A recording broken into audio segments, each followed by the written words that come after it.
Pada waktu itu saya dari Manado, saya merantau ke Jakarta dan pada awalnya tujuan saya ke Jakarta adalah untuk menjadi seorang artis ya. Jadi saya rindu untuk berkarir di dalam dunia entertain. Nah, akhirnya ketika saya nyampe tahun 2007, akhirnya saya nyampe ke Jakarta dan akhirnya ya gitulah. Akhirnya masuk dalam pergaulan dunia entertain dan akhirnya perjalanan dalam pergaulan itulah yang bisa dibilang sangat-sangat jauh dari kehidupan saya yang sesungguhnya sebagai anak Tuhan. Jadi saya memang lahir dari keluarga Kristen, saya dididik di dalam Tuhan, tapi ketika saya nyampe ke Jakarta, saya adalah pergaulan yang buat saya sangat-sangat jauh dari kehidupan yang sesungguhnya sebagai anak Tuhan. Saya masuk dalam dunia malam, segala pergaulan yang buruk akhirnya saya masuk di dalamnya dan akhirnya sampai satu titik di mana saya harus terima kenyataan bahwa saya diperhadapkan pada satu kondisi yang tidak mudah, di mana tubuh saya akhirnya hancur, banyak bagian tubuh saya yang akhirnya dampak dari kehidupan malam yang begitu merusak tubuh dan akhirnya saya diperhadapkan pada satu kondisi di mana ya saya tahu bahwa hidup saya nggak akan lama lagi. Dan akhirnya karena sudah dalam kondisi seperti itu, mau nggak mau, dalam kondisi yang sangat tertekan, akhirnya saya sadar bahwa yang bisa tolong saya cuma Tuhan. Akhirnya singkat cerita, saya berbulan-bulan doa sama Tuhan, berbulan-bulan nangis sama Tuhan, sampai satu titik di mana saya janji sama Tuhan, kalau Tuhan kasih kesempatan aku untuk hidup, aku akan kasih hidupku untuk kemuliaan nama Tuhan. Tapi bukan berpikir untuk jadi seorang pendeta, bukan berpikir untuk jadi seorang hamba Tuhan, tapi tetap dalam dunia entertain, tetapi kesuksesan, keberhasilan, saya akan kasih untuk Tuhan. Nah, akhirnya saya memutuskan untuk hidup baru, untuk dibaptis. Saya akhirnya mengikuti satu ibadah baptisan di Kelapa Gading.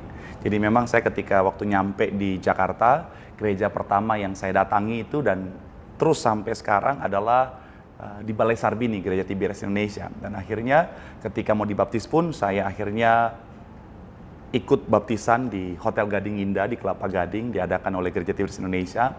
Dan akhirnya saya memberi diri untuk dibaptis untuk hidup baru. Dan di kolam baptisan itulah akhirnya saya diarahkan untuk kamu melayani ya. Jadi gembala sidang almarhum Pendeta Pariaji waktu di kolam baptisan bilang ya kamu pelayanan ya. Dan puji Tuhannya pas di situ juga saya ketemu dengan orang yang kenal saya. Jadi waktu dia di Manado dia pernah kenal saya.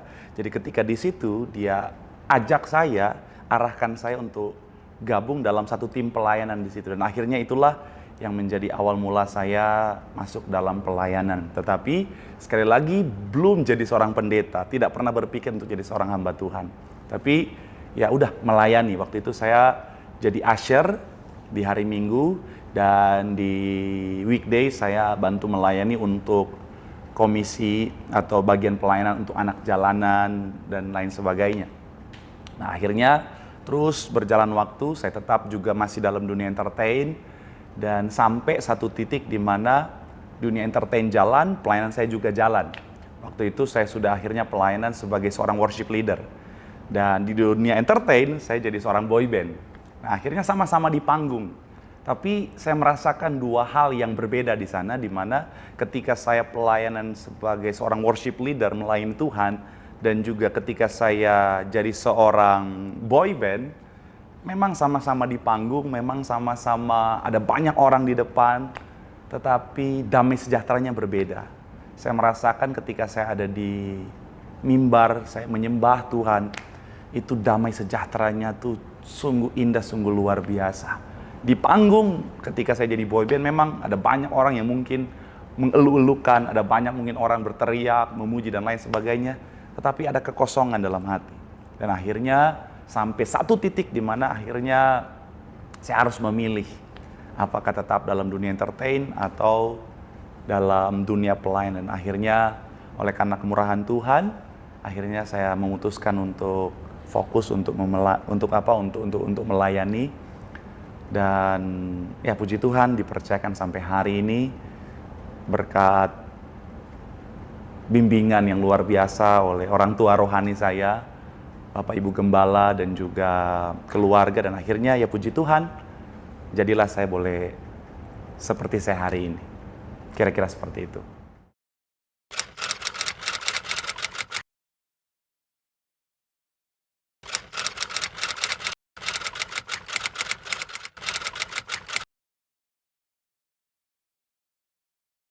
Menikah muda, buat saya menikah muda sah-sah saja. Buat saya menikah muda boleh-boleh saja, asalkan tentunya sudah dewasa. Jadi maksud saya begini, kedewasaan kan tidak ditentukan oleh usia. Jadi kalau bicara tentang usia muda sekalipun, selama dia sudah dewasa, buat saya boleh-boleh saja. At least 3 hal harusnya dia sudah dewasa dalam 3 hal ini. Artinya begini, manusia itu terdiri dari tubuh, jiwa, dan juga roh. Jadi bicara tentang kedewasaan tubuh misalnya, tentunya secara fisik, secara biologis tentunya harus sudah dewasa. Kemudian yang kedua, bicara tentang jiwa, ini penting. Kenapa? Karena bicara tentang dewasa secara kejiwaan, bagaimana dia kontrol emosinya, bagaimana dia menguasai bicara tentang pikirannya, bagaimana dia menghadapi masalah dan lain sebagainya, itu sangat ditentukan oleh kedewasaan jiwanya. Dan tentunya bicara tentang kedewasaan jiwa juga bicara tentang dia tidak dependen, jadi tidak bergantung lagi sama orang lain, karena orang yang dewasa secara bicara tentang jiwa tentunya mampu untuk berdiri sendiri, mampu untuk independen. Nah, dan yang paling penting yang ketiga adalah dewasa secara rohani, karena biar bagaimanapun namanya contohnya seorang laki-laki, dia harus dewasa secara rohani karena dia akan menjadi imam dalam keluarga. Dia akan memimpin keluarga, dia akan memimpin istri dan juga anak-anak yang Tuhan percayakan dalam kehidupannya. Kemudian kalau dia seorang wanita, dia harus dewasa secara rohani. Kenapa? Karena dia akan menjadi penopang, dia akan menjadi bicara tentang pembawa damai sejahtera, sukacita. Dan kalau enggak dewasa secara rohani, pasti akan sangat sulit buat dia. Jadi pastikan it's okay muda. Yang penting apa? Dewasa secara tubuh, jiwa, dan juga rohani. Kira-kira demikian.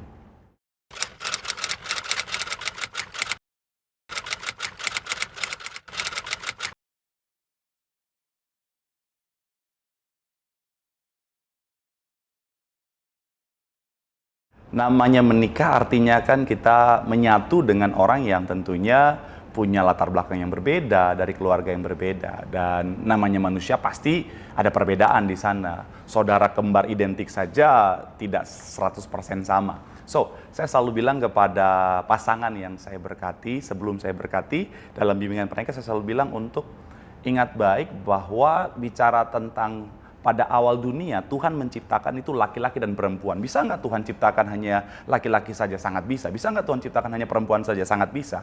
Tapi Tuhan ciptakan ada laki-laki dan perempuan. Artinya apa? Memang Tuhan ciptakan perbedaan. Tapi perbedaan bukan untuk memisahkan, tetapi tujuan Tuhan menciptakan perbedaan adalah untuk apa? Untuk supaya saling melengkapi di sana. Contohnya, laki-laki Tuhan ciptakan dengan dominan logika, wanita Tuhan ciptakan dengan dominan perasaan. Supaya apa? Saling melengkapi, karena rumah tangga kalau fokus atau dominannya pure hanya full bicara tentang logika saja bahaya, kalau full hanya perasaan juga bahaya. Makanya untuk saling melengkapi.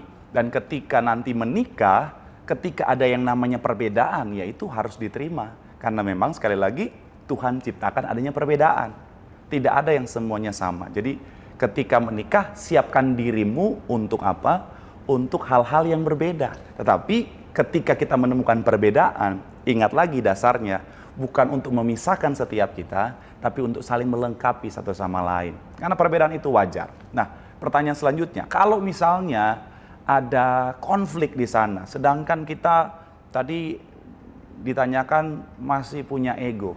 Kalau kita masih hidup dengan ego, kita masih dikuasai oleh keegoisan kita, Saya selalu bilang kepada pasangan yang akan saya berkati, artinya kita belum siap untuk menikah. Kenapa? Karena begini, siap untuk menikah artinya bicara tentang mencintai. Untuk menikah artinya kita siap untuk berkorban. Cinta yang terbaik yang Tuhan Yesus ajarkan adalah apa? Pengorbanan. Karena cintanya bagi setiap kita, karena begitu besar kasih Allah akan dunia ini, Dia nyatakan dengan apa? Dia wujudkan dengan apa? Pengorbanannya di atas kayu salib. So, ketika kita mencintai dan kita menikahi orang yang kita cintai, tujuan utamanya adalah apa? Berkorban buat Dia.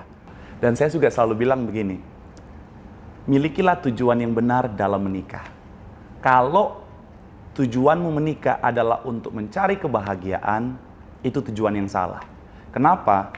Karena pada akhirnya kamu dan pasangan akan saling menuntut. Ketika kamu nggak bahagia, kamu akan menuntut pasanganmu untuk membahagiakanmu. Kenapa? Karena tujuanmu menikah adalah itu tadi, mencari bahagia.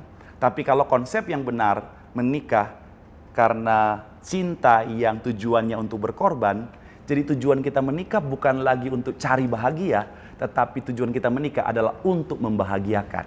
Dan ketika menikah, kedua pasangan tujuannya untuk saling membahagiakan. Wow, itu pasti akan membawa pada kebahagiaan. Kenapa? Karena masing-masing akan membahagiakan. Akhirnya apa? Yang satu bahagia, yang satu juga jadi bahagia.